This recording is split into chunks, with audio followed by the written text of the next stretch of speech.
The hats I have the most of are berets. I own 20 of them in 12 different shades. They're the easiest to organize because they stack like pancakes. They're great for bad hair days. I can wear them to work. All of them are washable except for a velvet one. I wear them above my ears, but I can pull them down if I get cold. They are woven or knit, often wool, sometimes cotton or acrylic. Berets are also called beanies, tams, or tam o' shanters.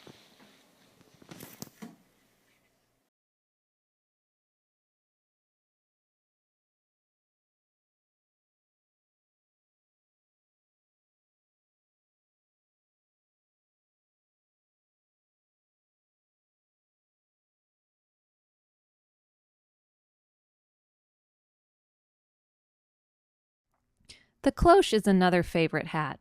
Invented by French milliner Caroline Rabou in 1908, it became wildly popular in the U.S. in the 1920s. It experienced a revival in the 1960s as the bucket hat. It can be made from any material, and therefore some are washable and some are not. I have 7, and mine are in the categories of hats that can be crumpled, traveled with, worn on bad hair days, and okay for work. They cover the ears.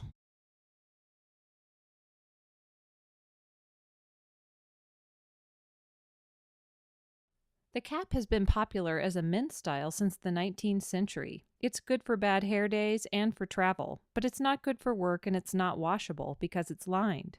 It doesn't cover the ears, but it's okay to wear it inside or outside, day or night. It's also known as the newsboy, the fisherman, the golfer, and the Jay Gatsby.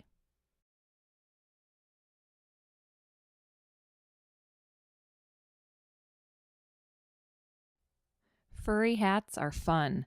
They can be worn day or night. But they're not washable, whether the fur is real or fake, and they're not good for work. They are good for travel, and they cover the ears. Most of the time, they're worn outside.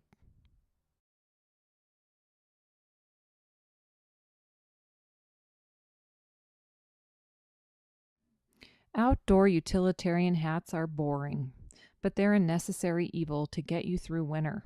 They're washable, but they're not good for work. They do cover the ears, and they're worn mostly outside and can be worn day or night.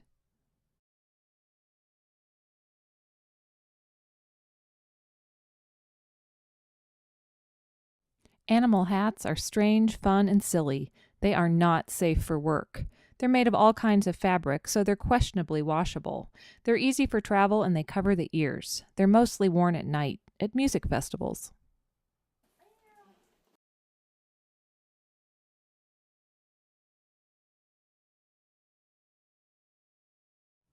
Wide brimmed hats make me feel like a lady.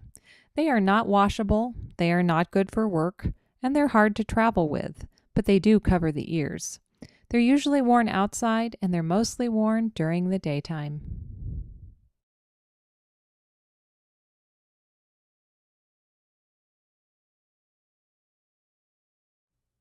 Because I live in a town full of real cowboys and cowgirls, I don't take myself too seriously when I'm wearing a cowboy hat. They're not washable, they're not good for work, they're not that great for travel. They halfway cover the ears and they're mostly worn outside.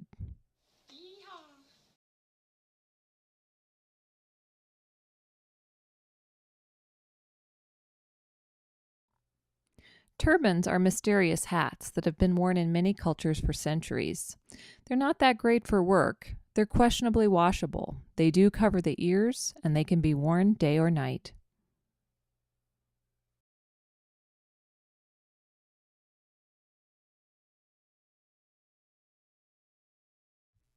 Hats made with bird bits are for special occasions or for making a special occasion out of a bad hair day.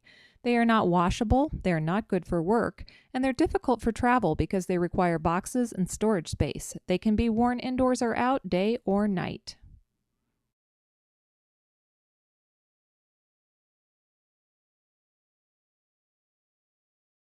Hats with veils or nets follow all the same rules as hats with feathers.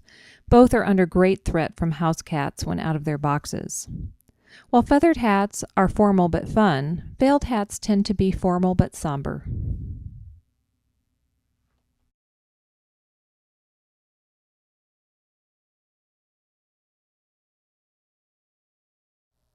Some of my hats don't fit neatly into any categories. They're outliers, like the elf hat. And then there's this mod hat from the 1960s. It's a little different. And then there's the steampunk hat that you attach with a stick. And then I call this one Little Red Riding Hood's a hippie. Then there's my top hat. And then there's this headband that's sort of a hat, but really a headband.